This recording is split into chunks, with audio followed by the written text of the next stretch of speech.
queria começar agradecendo ao convite do MASP, do CCBB e a presença de todos aqui. Eu não sou exatamente muito boa com o microfone, então espero que vocês me desculpem. Eu fiquei muito animada em poder falar hoje sobre o Alair Gomes. Eu recentemente fiz um texto sobre o Emil Forman, que é um artista que vai trabalhar com fotografia nos anos 70 também. Então, ter a oportunidade de falar é a primeira vez que eu me debruço um pouco mais sobre a obra do Alair, para fazer um trabalho mais específico. Então, está sendo uma oportunidade muito boa para mim. Eu estou curiosa para a conversa depois, que eu acho que vai ser interessante para mim também ver o olhar de vocês sobre esse trabalho. Por ser uma pesquisa mais recente para mim, eu vou ler um pouco. Se em algum momento não ficar muito claro, por favor, me avisem. Ao refletir sobre a prática da fotografia, pode-se chegar à surpreendente conclusão de que, apesar de seu impacto na cena cultural do mundo moderno, ela ainda não adquiriu plena consciência de si, tampouco atingiu os esperados efeitos de consequências sociais. É assim que Alair Gomes inicia seu texto Reflexões Críticas e Sinceras sobre a Fotografia, de 1976, encontrado entre seus manuscritos, guardados no acervo da Biblioteca Nacional do Rio de Janeiro, onde também estão seus diários e mais de 150 mil imagens. O texto ainda conserva o rigor e a originalidade, mesmo quase 40 anos após ter sido escrito, e revela o pensamento que caminhou junto com uma produção desenvolvida a partir do interesse da investigação da linguagem fotográfica. Originalmente em inglês, como quase todos os 2.000 documentos do seu acervo, o manuscrito tem como princípio de discussão a relação entre a pintura e a fotografia. Abre aspas. Conferindo à cultura moderna traços mais acentuadamente imagísticos, a fotografia realizou a maior revolução nos meios de comunicação de massa desde Gutenberg. Entre outros feitos, deu origem ao cinema, esse extraordinário capítulo do século XX. Mas, como um todo, a fotografia a fotografia é praticada com uma timidez que impera o desenvolvimento de algumas de suas potencialidades mais promissoras. E nem mesmo a atual voga da fotografia no mundo da arte significa que, por fim, tenham surgido concepções e atitudes mais frescas e independentes. Ao contrário, esse período de prosperidade não só aceitou, como vem agravando a subordinação da fotografia a valores que são mais próximos da pintura. A elaboração de imagens fotográficas diverge tão radicalmente da elaboração de imagens pintadas que é impossível equiparar as potencialidades de uma e outra. Não importa quão frequentemente ou facilmente possamos ver qualidades pictóricas nas fotos. O boom fotográfico está aí, de fato, mas sua estética ainda é guiada por valores que não são os da fotografia, e as suas bases e papéis sociais estão por demais presos ao mercado das belas artes. As fotos que agora encontram abrigo em locais de arte, antes menos receptivos, precisam apresentar indícios de que elas jamais serão muito abundantes, nunca mais numerosas que gravuras ou desenhos, e precisam atender a requisitos estéticos ainda próximos demais daqueles propiciados pelo mundo da construção das imagens pintadas. Fecha aspas. Essa é uma continuação, é um trecho desse texto que eu citei anteriormente. Parte do acervo do Museu de Arte Moderna de São Paulo, o tríptico de praia, número 5, realizado em 1980, coloca lado a lado 3 fotografias de igual tamanho, realizadas em preto e branco. Nelas, vemos o que parece ser o mesmo homem, jovem, de sunga, registrado de costas ou levemente de lado. Pouco se vê do seu rosto ou da paisagem onde ele se encontra. O que vemos é a intenção de Alair de não retratar indivíduos particularmente, mas de mostrar a repetição de um ideal de beleza, além do prazer de ver e de ser visto. Aqui, ele já não é mais um fotógrafo iniciante. Nessa fase mais madura, já ao final da sua produção, a segunda metade, na verdade, da sua produção, estão condensados elementos importantes da sua poética, revelando questões que o acompanham desde seus primeiros trabalhos. corpos fragmentados, contorcidos, virados de cabeça para baixo ou registrados em pé, como se fossem esculturas clássicas, são apresentados por meio de imagens múltiplas, próprias da fotografia e não da pintura, que ganham força quando vistas em conjunto, mais do que individualmente. Imagens sucessivas, organizadas em uma ordem não necessariamente cronológica em relação à sua realização, relativamente próximas entre si em termos de assunto, e que, entretanto, cada uma delas mostra uma certa novidade em relação à outra, um certo aspecto novo. Um objeto de interesse que vale a pena observar, que vale a pena ser enfatizado. Alair Gomes já tinha passado bastante dos 40 anos quando começou a praticar a fotografia sistematicamente. Nascido em Valença, no estado do Rio de Janeiro, em 1921, graduou-se em engenharia em 44 e, no ano seguinte, foi nomeado engenheiro da Estrada de Ferro Central do Brasil. Aos 27 anos, renunciou ao cargo para se dedicar por conta própria ao estudo e pesquisa da física, matemática, lógica e biologia, e 10 anos depois, em 58, foi convidado para lecionar no Instituto de Biofísica da atual Universidade Federal do Rio de Janeiro. Graças à sua atuação como pesquisador e professor, recebeu uma bolsa Guggenheim de Filosofia, indo para a Universidade de Yale, nos Estados Unidos, onde permaneceu entre 62 e 63. A paixão pela fotografia começou logo depois, em 65, quando ele viajou para a Europa por 6 meses. Naquele momento, Alair estava em dúvida sobre seus diários eróticos. Produzidos ao longo dos 10 anos anteriores, esses cadernos reúnem textos com descrições minuciosas do corpo de seus amantes e relatos de seus encontros com eles. Alair tinha dúvidas sobre a qualidade literária desses textos. E foi a partir daí que ele começou a trocar as palavras pelas fotografias. O último grande capítulo dos diários eróticos é o Diário na Europa, que, diferente dos outros, estava ligado à observação das artes visuais, de museus, de igrejas e de outros locais de arte. De posse de uma Leica emprestada por um amigo, visitou diversos museus e começou a fotografar compulsivamente esculturas e pinturas clássicas, dando ênfase à representação do nu masculino. O destino inicial dessas imagens era aumentar sua coleção já muito volumosa de seu tema predileto, que eram esses corpos, que reunia não só obras de arte, como também recortes de fotografias publicadas em jornais e revistas. Em entrevista ao colecionador Joaquim Paiva, realizada em 83, Alair diz que reconhecia, já em seus diários, o início de uma espécie de pensamento fotográfico. As descrições tão minuciosas de pelos sobre coxas, em torno do umbigo, entre peitorais, o tórax, de como o olhar se dirigia, incluindo, inclusive, aspectos do membro genital, foram definidas por ele como pré-fotográficas.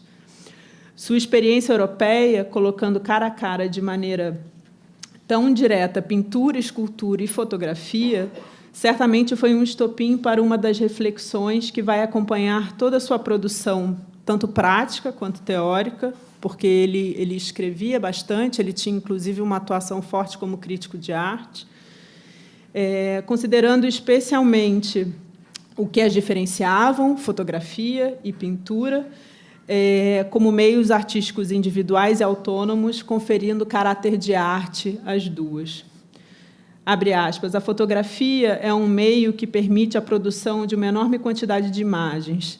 Estar plenamente ciente desse fato e explorá-lo talvez seja indispensável para a prática da fotografia como forma artística independente.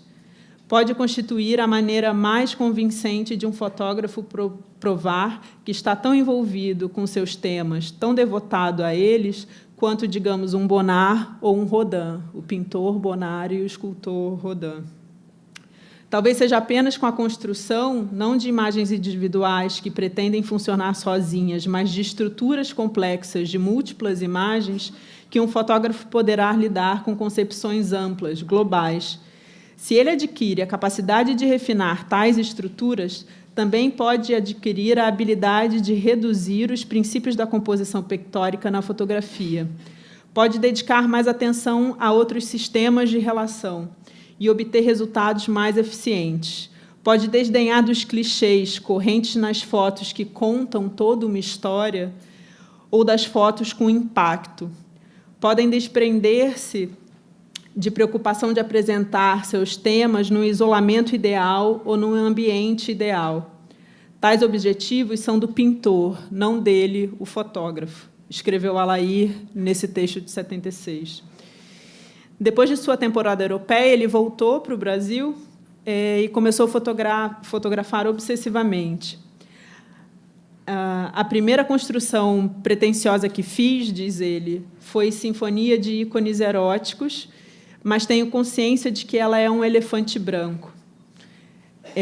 Esse elefante branco, que o Alair comentava, é a obra mais volumosa deixada por ele. Essa série nunca foi mostrada integralmente devido às questões jurídicas relativas a direito de imagem dos modelos, nunca formalizada pelo fotógrafo. As fotografias que fez das estátuas greco-romanas pouco antes, durante sua viagem pela Europa, se tornariam referência para esse estudo de 1.767 fotos de nus masculinos feitas em seu apartamento, agrupadas em 5 seções: Allegro, Andatino, Andante, Adágio e Finale. Alair imaginou essas imagens vistas em sequência, como os movimentos de um concerto, uma sinfonia. Era como se, estabelecendo sequências fotográficas, ele compusesse como quem escreve partituras musicais. Revelando corpos de maneira explícita, essas imagens são o resultado de uma aproximação que começava de longe, da janela da casa de Alair. Ele morava em um apartamento dos fundos, na Rua Prudente de Moraes, cuja janela era possível avistar a praia de Ipanema por uma fresta formada pelas laterais de 2 prédios da Avenida Vieira Souto. Muitas de suas séries fotográficas foram realizadas a partir desse mirante secreto do seu apartamento. Depois de fotografar os rapazes com uma teleobjetiva, ele descia até a praia e mostrava as imagens aos retratados. Era assim que aquele sujeito, que era classificado como estranho na descrição dos amigos, conseguia seduzir e convencer os rapazes a subir até sua casa e posarem para ele.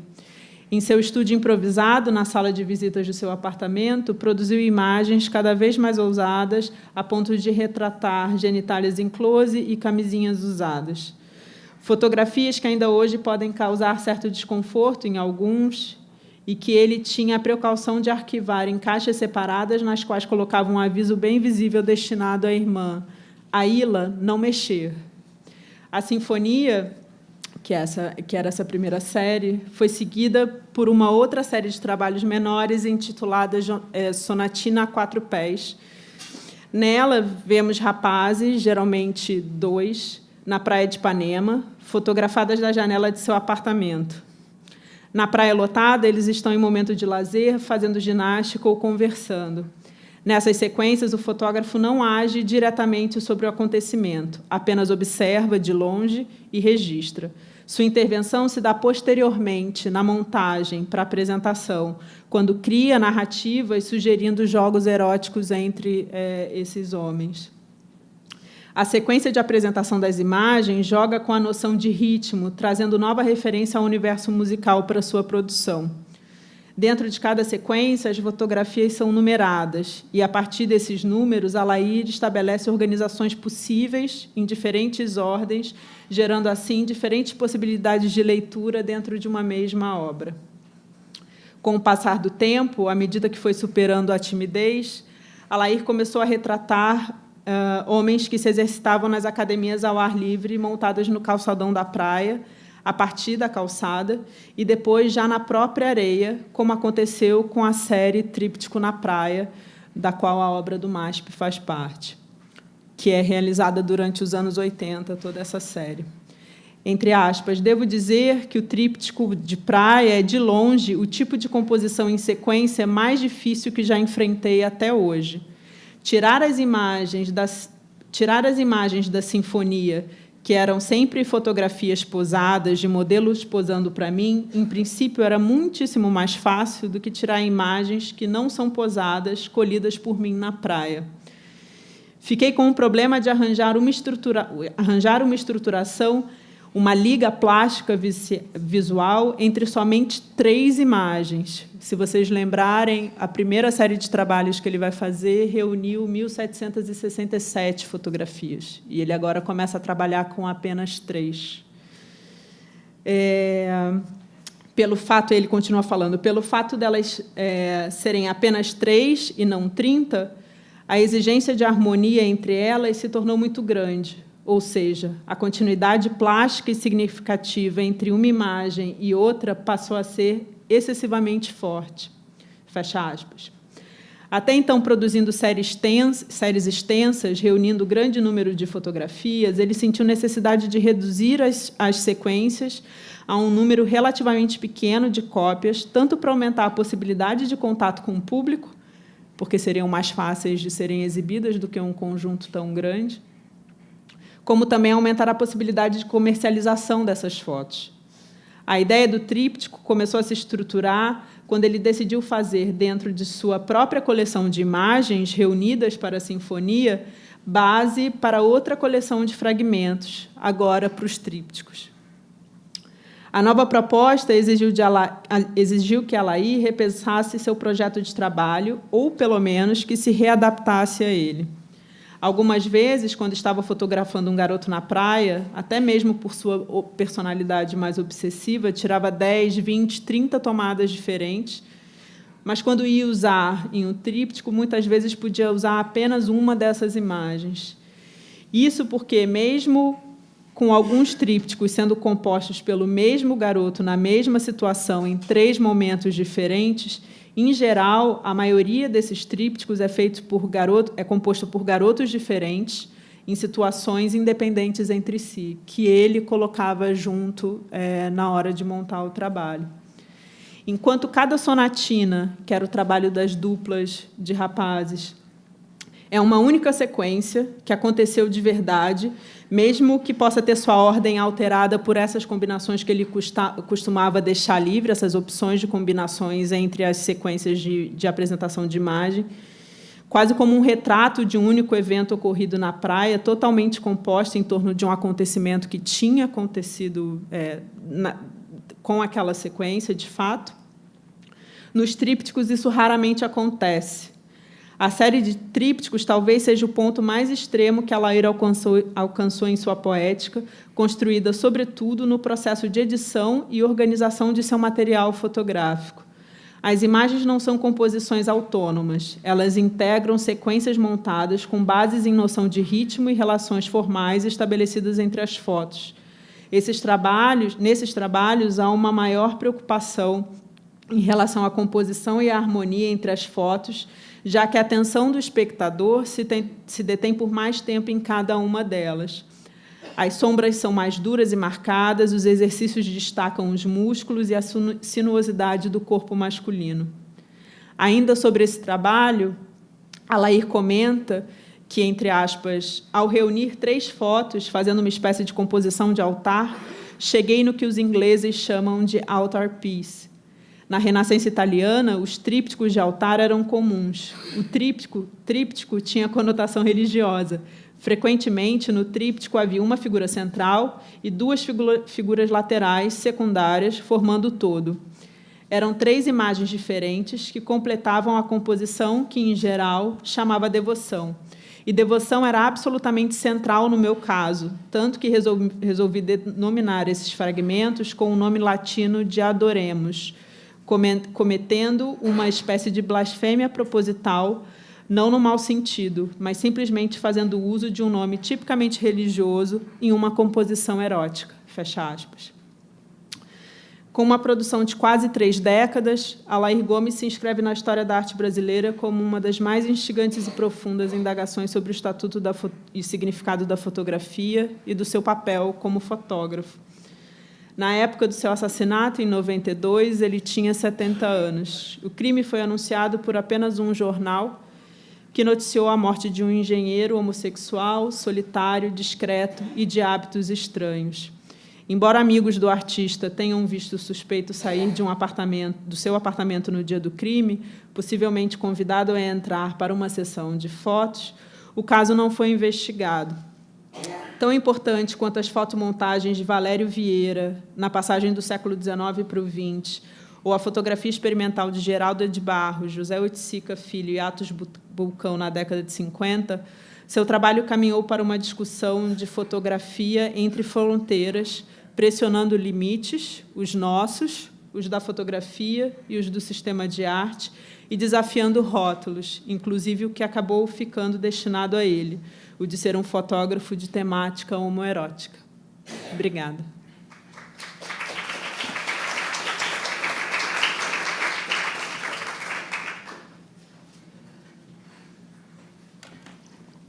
Obrigada, Fernanda. Queria, então, seguir aquilo que eu propus no começo. Se alguém tiver alguma pergunta para a Fernanda, acho que já dá para fazer agora, ou, senão, a gente passa para a fala seguinte, e depois a Fernanda pode voltar também, porque eu acho que vai ter muita relação entre as duas obras. Então, fica aberto já agora. Eu, talvez... Eu não exatamente queria, assim, quando você estava concluindo agora a sua fala, na verdade, eu queria voltar para o começo, assim, né, que você leu a citação do Alair, em que ele fala das consequências sociais, assim. Então, eu fiquei pensando se você poderia voltar para essa ideia do que ele vai comentar como as consequências sociais.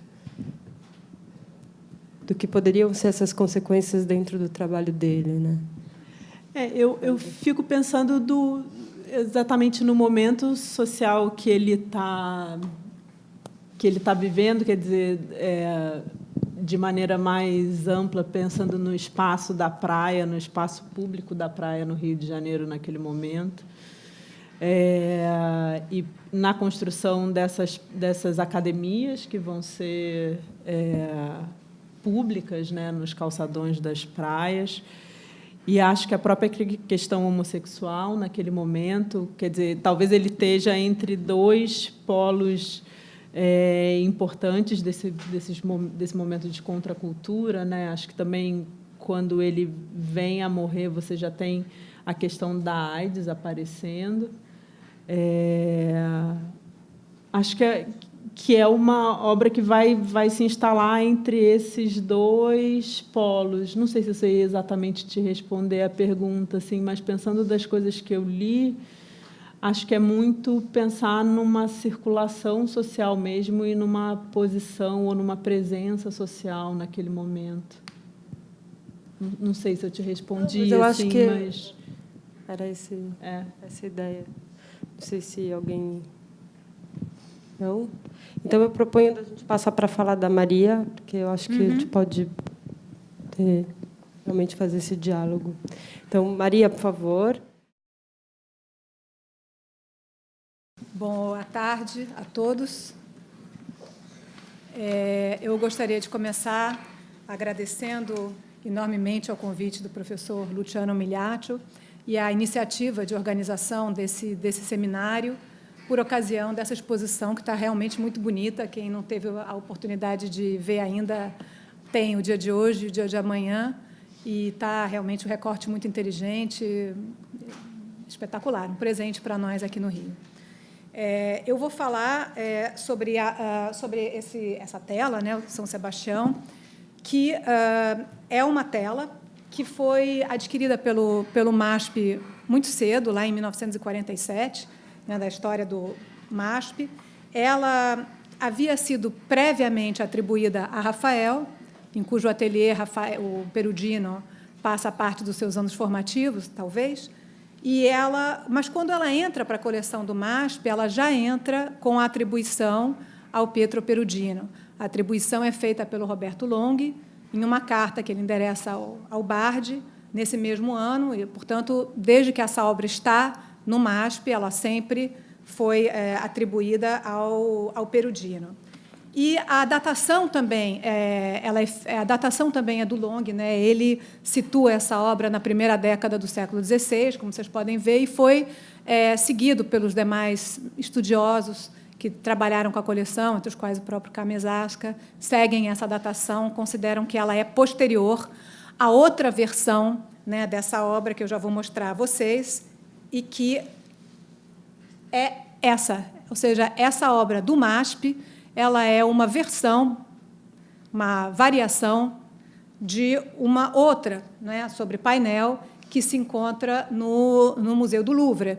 Ele, muito parecido, se encontra em uma outra obra ainda, né, do Perugino, que é essa Virgem com o menino entre São João Batista e São Sebastião, onde não só há uma relação muito clara do ponto de vista da composição, né, os personagens em primeiro plano, embora sejam 3, no caso do São Sebastião apenas 1, a relação com a arquitetura e com a paisagem, não é? Mas é claro que o São Sebastião, a figura do São Sebastião, né, nos 3 casos, tem uma mesma, exatamente idêntica. Não é? Mas, se eu mostrar a vocês as 2 obras lado a lado, portanto, a gente tem aqui a versão do MASP e aqui a versão do Louvre, né? E se eu disser a vocês, assim, um pouco como no jogo dos 7 erros, que vocês procurem descobrir quais são as diferenças entre elas, eu acredito que todos vocês aqui já, pelo menos, detectaram 2. A primeira, além do suporte, que é diferente. Mas a primeira é a de que a versão do Louvre ela tem uma inscrição, que não aparece na versão do MASP. E a segunda é a arquitetura, porque a versão do Louvre ela tem essa coluna partida e também tem esse arco fragmentado, não é? Coluna e arco esses que não exercem nenhum tipo de função arquitetônica, entre aspas, eles não são necessários, não é, para essa estrutura, mas eles estão ali. E, bom, talvez essas são, claro, algumas diferenças também na paisagem, não é? Mas talvez essas 2 sejam as diferenças assim um pouco mais evidentes que todos nós, ao olharmos, né, para essas obras, não é, nós percebamos. De resto, quer dizer, antes de começar a minha análise aqui, ela vai ser uma análise, sobretudo, iconográfica. Mas eu queria, a princípio, né, chamar a atenção para alguns elementos formais, talvez. Essa inscrição, antes de entrar nessa segunda análise, essa é uma inscrição que vem dos Salmos, né? É uma inscrição latina, que significa tuas flechas abateram-se sobre mim. E que, obviamente, evidente, não é, no contexto dos Salmos é muito diferente, mas é uma inscrição que se relaciona, é claro, muito notavelmente com a história do São Sebastião. Então, eu queria começar, muito brevemente, falando, nós estamos aqui no Rio de Janeiro, muitos dos presentes sabem de sobra a história do santo, do São Sebastião, mas eu queria relembrá-la um pouco, porque vai ser importante para a minha análise. Então, São Sebastião, de acordo com a geografia, com as fontes literárias relativas à vida dos santos, era um cidadão romano, nascido na Lombardia, mas que teria viajado para Roma, onde ele teria começado a trabalhar como soldado, e ele servia na guarda pretoriana, que era a guarda pessoal do imperador Diocleciano, nos anos 280. E, de acordo com... Ele é citado em várias fontes, é citado pelo próprio Santo Ambrósio, depois ele vai ser... Essas lendas elas são compiladas na segunda metade do século XIII, por aquele que talvez é a maior fonte hagiográfica que existe, que é a Legenda Áurea, ou Lenda Dourada, de Jacopo da Voragine, né? E que conta a história do São Sebastião, tal qual a gente conhece hoje em dia. Bem, de acordo com isso, portanto, São Sebastião, ou Sebastião nesse momento ainda, soldado, não é, do imperador, ele se converte ao cristianismo, isso é um topos, isso aparece em várias, digamos, histórias de primeiros mártires, se converte ao cristianismo, declara a sua fé, renega-se, recusa a renegar da sua fé e abraçar novamente o paganismo, e, por causa disso, ele é condenado ao martírio das flechas, ou seja, ele é condenado à pena de morte, e essa pena de morte, a morte se dará né, pelas flechas. Ele é atado a uma estaca, é crivado de flechas. Jacopo da Voradine diz que ele parece um porco-espinho ao final, né? Já vou também comentar isso um pouco mais, porque aqui ele não aparece um porco-espinho, justamente, apenas duas ali, muito simbolicamente colocadas as flechas. Mas o que é interessante nessa história, para a gente que está trabalhando aqui com a imagem, é que esse não é o momento da morte do São Sebastião. São Sebastião não morre nesse momento, ele sobrevive ao martírio das flechas. Ele é curado por Santa Irene e ele, uma vez que ele já está totalmente reposto, ele se apresenta novamente diante do imperador, não é?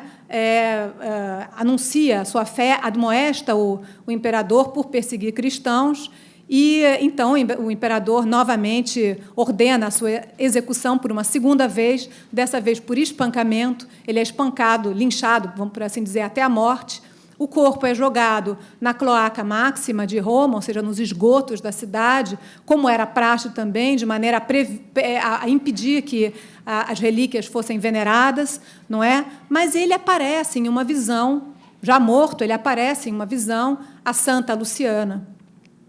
E ele indica a ela onde está o seu corpo. Ela, então, recupera o corpo, dá a ele um enterro cristão e o local onde ele foi sepultado passa a ser venerado. Então, quase que o que é curioso, né, na relação entre texto e imagem é que é preciso lembrar que a compilação do Jacopo da Voradine, ela se baseia em outras fontes literárias, mas ela se baseia muito também na oralidade, como era comum, não é, nas histórias dos santos. Então, as histórias elas eram contadas de pais e mães para filhos. Então, assim era conhecida a história. Se a gente for ler o texto do Jacopo da Voradine, que é bastante longo até, sobre São Sebastião, o martírio das flechas ocupa uma linhazinha. Porque esse é o momento escolhido para representar São Sebastião e não o momento da sua morte, como é comum. Ou seja, a morte para o mártir é o momento de consumação do seu destino de mártir. Por que, no caso do São Sebastião, se escolhe outro momento que não a morte? A resposta talvez seja a de que as flechas elas são associadas, desde tempos imemoriais, desde da Grécia, à peste, à pestilência. Quem quiser voltar a ler a Ilíada, hoje de noite, passar o seu sábado lendo a Ilíada, vai lembrar, não é, a passagem em que o Apolo lança várias flechas sobre os aqueus como punição e eles adoecem. Ou seja, a relação entre a pestilência e a flecha é muito antiga. E São Sebastião, há relatos de que já no século VII ele aparece como patrono dos apestados. Depois da grande epidemia de peste negra de 1348, que é uma epidemia para a gente um pouco, bom, a gente fala a peste negra, é preciso pensar, os números variam, mas é preciso pensar que em certas zonas da Europa, em um verão, em 2 meses, se estima que até 2/3 da população tenha perecido. Então, foi algo absolutamente brutal, e não é de estranhar que, naquele momento, haja uma explosão de representações de São Sebastião, patrono dos apestados, em hospitais, em igrejas, em estandartes de procissões, etc. Então, quer dizer, essa talvez seja, digamos, uma explicação possível, não é, para essa iconografia. Além disso, o São Sebastião ele é representado quase sempre como nós estamos vendo aqui, como um jovem, praticamente nu, não é? Aqui o corpo está envolto apenas pelo perizônio, não é? E um jovem atlético. E a fonte, digamos, né, muito clara dessa figura humana, já que nós estamos aqui enfatizando a questão da figura humana, é a estatuária, né, greco-romana. Eu trouxe aqui uma das cópias do Doríforos de Policleto, que é muito parecida, realmente, né, o contraposto, essa concepção atlética do corpo. É parecida, mas é diferente, porque, ao mesmo tempo em que é parecida do ponto de vista da pose, da representação do nu, da anatomia, etc., também é diferente, porque São Sebastião não é um herói, São Sebastião é um mártir. A representação de São Sebastião está completamente infundida por um patos cristianizado. Agora, eu queria posto isso, né, chamar a atenção também, agora eu vou começar a fazer uma análise, talvez, de outros aspectos que aparecem nessa pintura e vou mostrar uma série de outras obras para depois poder voltar ao São Sebastião, né, ao meu ponto, digamos. Eu queria começar mostrando algumas imagens contemporâneas, mais ou menos contemporâneas, né, ao nosso Perugino, né, nesse caso, 2 versões do Mantegna, não é, do São Sebastião. Há uma terceira versão em Veneza, essas talvez sejam as mais conhecidas. Mantegna era um artista extremamente amante da arqueologia, ele tem esse interesse antiquário, então é claro que ele ele coloca o São Sebastião dele em um cenário de ruínas romanas, e um estudo muito minucioso, não é, desses fragmentos. A gente tem ali restos, fragmentos de esculturas, a coluna, o arco, ao fundo, eu não sei até que ponto, talvez seja mais ou menos possível ver, no caso do São Sebastião do Louvre, ali à direita, não é, aquela praça, uma pincelada extremamente fina, minuciosa. Se depois quem tiver interesse em voltar a ver essa obra vai perceber que é possível ver todos os mínimos detalhes que aparecem ali ao fundo, não é? E essa representação da ruína. Agora, é claro, Mantegna, particularmente, tem esse interesse. Tem um interesse pela arquitetura, pela estatuária romana antiga, muito marcado. Mas o que eu queria chamar a atenção aqui é a questão da ruína. Por que representar se São Sebastião morre? De acordo com as fontes, em 288 d.C., sob Diocleciano, nós sabemos, Roma, nesse momento, não estava em ruínas. Roma, nesse momento, estava muito bem. Obrigada. Então, essa ruína que aparece aqui, ela não é uma ruína histórica, ela é uma ruína simbólica. Por que representar um santo sendo martirizado em um contexto de ruínas, não é? E eu queria apenas aqui assinalar que essa ideia não é, em absoluto, uma ideia exclusiva do São Sebastião. É muito frequente em representações de natividade. Esse é um exemplo famosíssimo, né, de Ghirlandaio, lá na Capela Sassetti, em Florença, em que a gente vê uma natividade, portanto, a adoração do menino, não é? E a gente pode perceber que a manjedoura, né, dos animais na verdade, um sarcófago romano, como pode perceber, não é, essas pilastras coríntias ou esse arco do triunfo por onde passam os reis magos, né? É claro que essas ruínas, elas, assim como, né, Cristo nasce, teoricamente, sob Augusto, o início da época imperial romana, essas ruínas, uma vez mais, nada tem de histórico. É claro que os artistas sabiam que Roma não estava em ruínas nessa época. Portanto, por que inserir ruínas? Não é? Aqui trago um exemplo mais do Botticelli, famosíssimo, né? Também uma adoração em que a gente vê quase que uma espécie de retrato de família, da família Médici, no caso. E, uma vez mais, a gente viu que eu queria chamar a atenção aqui, não é? É esse cenário em ruínas. Atrás, o próprio estábulo, não é? Totalmente arruinado.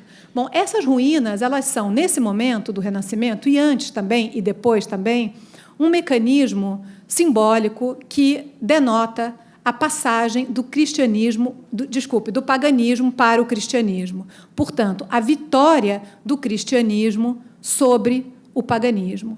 Né? Essas ruínas, elas simbolizam, nesse momento, a queda do paganismo e a vitória do cristianismo. E, por isso, elas aparecem com tanta frequência, justamente em representações de natividades, porque o nascimento de Cristo ele marca o fim da era pagã e o início da era cristã. Essas ruínas, elas não são, portanto, históricas, mas elas são simbólicas e elas são extremamente comuns no Renascimento, em diferentes cenas de vidas de santo, né, e também de Cristo. Então, isso posto, né, a gente pode voltar para o São Sebastião do Mantegna, talvez com outros olhos. Repito, Mantegna é um artista particular, porque ele, muito particularmente, se interessa pela representação da antiguidade romana.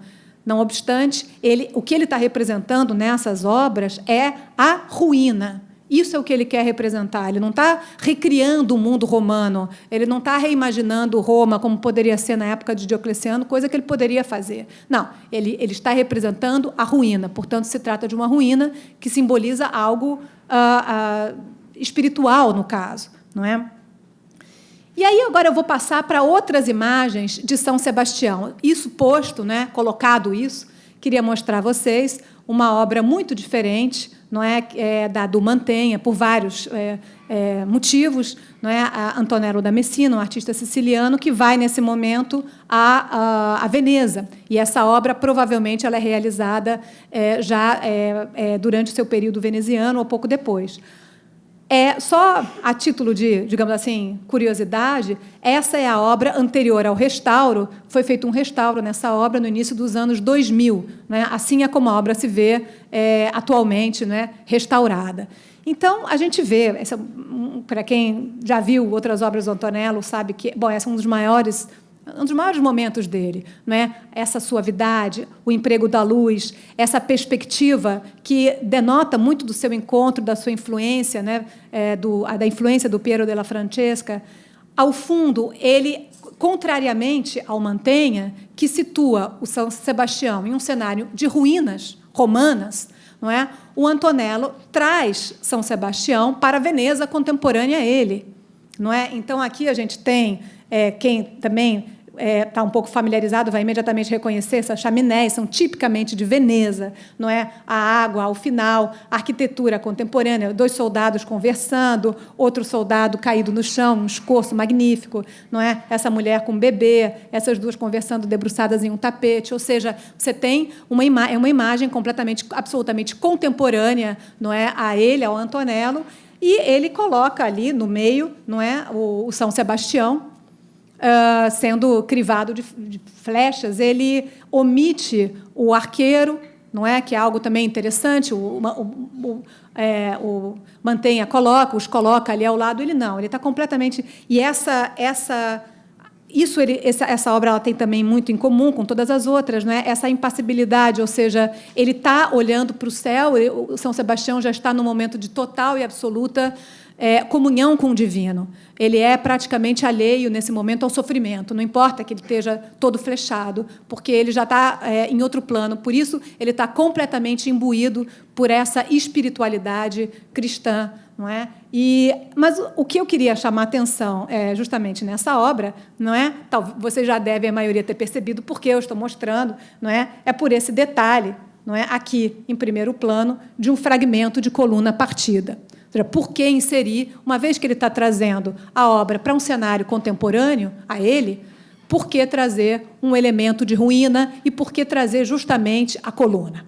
Não é? Essa é a pergunta. E há um outro exemplo muito parecido com esse, não é, de um artista vêneto também, né, como o próprio nome diz, ele é de Verona, não é, Liberalia da Verona, também um São Sebastião. Reparem que a gente está mais ou menos nos mesmos anos, não é, da obra do Perugino, um pouco antes, não é, se é que o Long está certo, e a obra do Perugino é da primeira década do século XVI, pouco antes, mas é mais ou menos, né, na mesma época. E a gente tem, assim como na obra anterior, a gente tem, eu aumentei ali um detalhe, a gente tem ao fundo uma cena muito animada, cotidiana, de um canal veneziano, né, como devia ser naquela época, as pessoas entrando e saindo das casas, não é, como se nada estivesse acontecendo, né? E, em primeiro plano, a gente tem essa representação do São Sebastião atado a uma estaca, não é? E, uma vez mais, aqui, perdi o mouse. Tudo bem. Uma vez mais, aqui a gente vê o detalhe, né, da coluna partida. Um detalhe. Então, esse detalhe iconográfico não pode ser tão detalhe assim. Ele tem que ser importante se ele está sendo repetido por vários artistas, né? E finalmente trouxe um outro exemplo, porque quem trabalha com o Renascimento sabe que esses artistas são diferentes. Eles, contemporaneamente, eles cabem em nichos historiográficos diferentes. Amico Aspertini é um artista bolognês, não é diferente do Mantegna, diferente do Liberalia da Verona e do Antonello. Mas eu trago aqui porque eles têm semelhanças do ponto de vista iconográfico para o qual eu quero chamar a atenção nessa conversa com vocês, né? Contrariamente às duas obras anteriores, o Amico Aspertini omite o fundo, não é? O fundo é escuro, a gente não tem nada que nos distraia do martírio que está sofrendo o São Sebastião. Mas, uma vez mais, há dois detalhes aqui que são importantíssimos. O primeiro, uma vez mais, não é esse fragmento de coluna. Ele aparece atado a uma coluna que está fragmentada, não é? E a gente vê aqui no chão os fragmentos dela. E atrás, e eu vou voltar a essa obra mais adiante para analisar melhor, né, mas aqui atrás o que a gente tem é uma cena de sacrifício pagão. Voltarei a isso oportunamente. Não é? Essa coluna, ela aparece também, essa coluna partida, eu queria mostrar, em alguns outros contextos, que, assim como no caso do São Sebastião, lá em Veneza, são contextos que a gente diria o que está fazendo uma coluna partida aqui. Isso, eu sei que... não, acho que está até melhor do que eu esperava a resolução, né? Eu acho que é possível perceber, né? Se trata de um batismo, uma representação de batismo de Cristo, feito pelo Jacopo Bellini, pai do Giovanni, não é? E justamente sogro do Mantegna, não é? Então, o que a gente tem aqui na verdade, é um livro de desenhos maravilhoso, não é? Que é o livro de desenhos do Louvre, só desenhos, não é? Do Jacopo Bellini. Um deles representa um batismo de Cristo. Então, a gente pode talvez perceber, não é? Deixa eu tentar chegar a isso aqui mais. A gente pode talvez perceber aqui a figura de Cristo, né, sendo batizado. Esse aqui, naturalmente, é o Rio Jordão, e aqui, do nada, uma coluna partida em fragmentos, do nada, no meio da paisagem lá da Galileia. Então, uma vez mais, não é, existe um elemento iconográfico muito claro para o qual o artista quer chamar a atenção. Não é? Somente mais um exemplo de uma coluna partida em uma natividade, para também deixar claro que esse é um motivo que vai adentrar o século XVI, né? Quase 100 anos depois dessas obras que a gente tem visto, né? O Jacopo Bassano também vai fazer uma natividade, não é, aqui com uma enorme coluna partida no início. Mas essa coluna, né, como eu procurei explicar aqui, ela é quase que uma parte pelo todo, ela quase que significa a ruína, não é? E a ruína significa uma passagem histórica, mas também uma passagem espiritual. Essa ruína, ela não é a ruína, que é o edifício que sofreu a marca do tempo e que foi destruído por ele, não é? Essa ruína, ela não tem um contexto, uma conotação factual, uma conotação positiva, uma conotação histórica nessas imagens que a gente vem observando, mas ela tem uma conotação simbólica, não é? E a esse elemento eu queria chamar a atenção. Mas na arte, assim como na linguagem, um objeto, ou assim como uma palavra, não significa uma coisa só. Podem significar várias, muitas vezes o fazem. A coluna, ela tem um segundo significado, não é, no Renascimento, bastante claro. E eu trouxe aqui alguns exemplos para, digamos, indicar essa segunda possibilidade de significação da coluna. Ela é um dos atributos de uma das 4 virtudes cardeais, que é a força. Não é? E eu trouxe aqui para vocês um exemplo muito conhecido, né, que na verdade, é um díptico. Eu vou mostrar muito rápido. Esse é um lado, ele representa um triunfo, o triunfo do duque e duquesa de Urbino, né, Federico da Montefeltro, Batista Sforza. No verso dessa pintura, a gente tem um retrato em perfil do duque e da duquesa. E no triunfo, essa é uma iconografia bem assim complexa, não foge aqui do nosso debate. Eu trouxe apenas para mostrar, não é, como aparece justamente aqui, nesse detalhe, não é, uma figura feminina rompendo uma coluna. Essa figura feminina rompendo uma coluna é uma representação alegórica da força, e ela aparece junto com as outras virtudes cardeais, a temperança, a justiça e a prudência. Não é? Então, dessa maneira, também aparece a força como uma figura feminina segurando uma coluna que, às vezes, ela parte, às vezes não, né, em outras obras, em emblemas e em desenhos do Renascimento. A gente tem ali na pintura, uma pintura no teto da Capela de Nossa Senhora, na Catedral do Prato, atribuída a Paolo Uccello, né? E aqui a gente tem duas gravuras posteriores, bem posteriores, dos anos 1520, 30, de artistas alemães, né? O Berham e o Heinrich. Em ambos os casos, a gente vê uma figura feminina segurando uma coluna, né? Aqui está escrito fortitudo, força, né? Portanto, e aí o que eu penso é que, no caso do São Sebastião, essa presença tão forte da coluna, ela se relaciona, certamente, ao que se relaciona também em outros lugares, como eu indiquei antes, a questão da ruína. Mas, além disso, a história do São Sebastião é uma história de força, de perseverança e de constância, porque ele é condenado à morte. Uma vez, ele sobrevive. Depois ele é condenado, ele é curado, ele se recupera. Depois ele é condenado novamente. Aí ele morre, mas acontece que o corpo dele é recuperado porque ele ainda aparece em sonhos. E ele é venerado. Ou seja, é uma história de perseverança, de constância, de constância e de força. E, nesse sentido, eu acho que faz sentido também, faria sentido, associar a coluna, não é, a esse santo.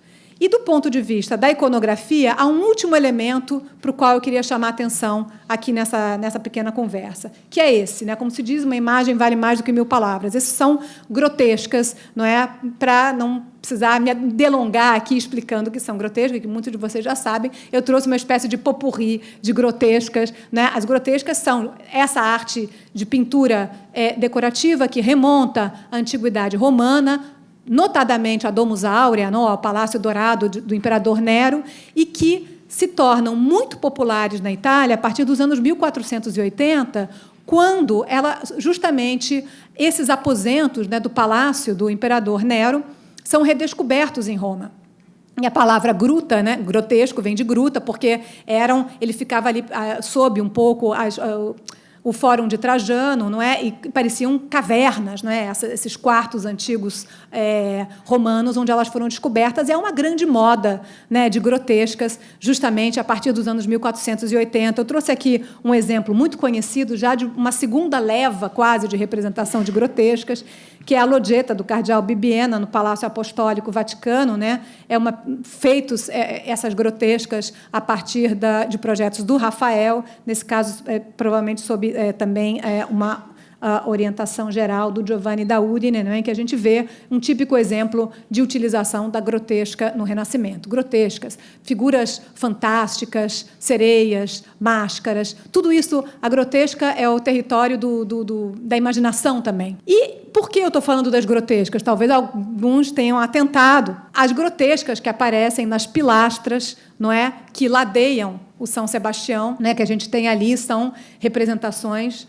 Esse é um detalhe do MASP. O que a gente tem aqui são justamente grotescas. Portanto, Perugino é um dos mais importantes artistas do seu tempo, né, ele está completamente antenado, por assim dizer, ele está completamente sincronizado, né, com as modas do seu tempo. Mas eu queria chamar a atenção porque a grotesca, apesar dela ser fantasiosa, há uma seleção de motivos. Por que um artista elege determinados motivos e não outros? Nesse caso concreto, o artista elegeu motivos que são sacrificiais pagãos. Por exemplo, os 2 sátiros. Por exemplo, a cabeça de cabra, crânio. Por exemplo, esse cálice em chamas. Todos esses motivos são motivos vinculados ao sacrifício na antiguidade greco-romana. E há, nesse momento do Renascimento na Itália, uma tendência a criar analogias visuais entre o sacrifício cristão e o sacrifício pagão, como, por exemplo, nessa obra do Giovanni Bellini, filho do Jacopo, não é? Que é o Redentor, não é? Que representa Cristo em primeiro plano. Isso aqui não é um momento bíblico, também é quase que uma alegoria, não é? Representa Cristo em primeiro plano, pressionando a ferida do peito, que jorra em um cálice recolhido pelo anjo. É claro que isso enfatiza a Eucaristia, isso enfatiza a missa, enfatiza o valor sacrificial da morte de Cristo. E, em segundo plano, né, a gente tem essas imagens arquitetônicas, fingindo, né, a arquitetura nessa balaustrada, representando aqui um sacrifício pagão, esse o altar em chamas, um fauno soprando uma flauta dupla, elementos sacrificiais que aparecem com frequência em sarcófagos antigos romanos, representando cenas de sacrifício, e à direita, provavelmente, um herói romano, Múcio Cévola, que põe a mão no fogo, literalmente, ele sacrifica, digamos assim, a própria mão para provar a sua fidelidade a Roma. Portanto, é quase como se a gente tivesse ali no fundo uma cena de sacrifício cívico e uma cena de sacrifício religioso paralelizadas a Cristo. Ou seja, Cristo, ele é...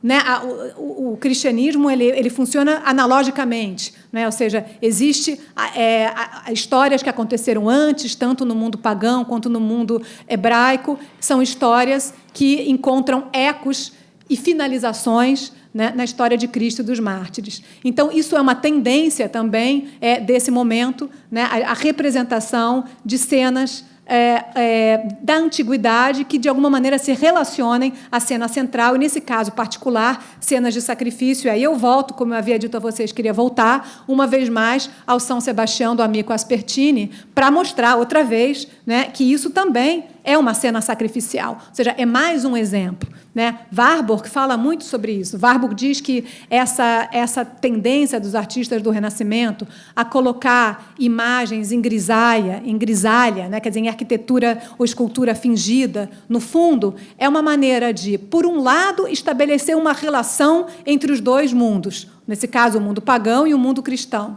e, por outro, separá-los. Quer dizer, eles são análogos, mas não são a mesma coisa, não é? Então, isso é uma estratégia que a gente vê uma e outra vez, né, em artistas do Renascimento. E, posto isso, eu vou finalizar agora somente voltando, não é, para as duas obras, não é, a obra do MASP e a obra do Louvre, e aí talvez fique mais claro isso, não é? Eu atentei, era um dos 7 erros, né? É uma coluna partida, não é, uma coluna partida em um arco em ruínas, que a gente vê somente na tela do Louvre e não, desculpe, no painel do Louvre e não na tela do MASP. O Roberto Long, quando o Roberto Long atribuiu essa obra ao Perugino, ele fez uma ressalva. Ele disse que certamente a figura do santo era de mão do Perugino, assim como possivelmente a